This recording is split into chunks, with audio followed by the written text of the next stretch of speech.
এটা কি? দেখি তো ভিতরে কি আছে।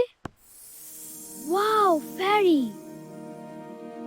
আমি ফ্যারি, তুমি আমাকে মুক্ত করেছো, তাই আজ থেকে তুমি আমার প্রভু। তুমি যাই বলবে তাই আমি শুনবো। তবে শর্ত হলো আমাকে সবসময় কাজের মধ্যে রাখতে হবে। ঠিক আছে। বলো তোমার প্রথম ইচ্ছা কি? আমি মজাদার কিছু খেতে চাই। তোমার ইচ্ছা পূরণ হোক। ওয়াও, এত খাবার! খাও এবং মজা করো। বলো আর কি চাও, তাড়াতাড়ি বল।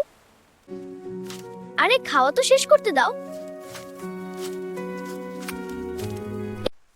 না, আমাকে কাজের মধ্যেই রাখতে হবে, না হলে আমি চলে যাব। যাও ওই কুকুরটার লেজ সোজা করে দিয়ে আসো।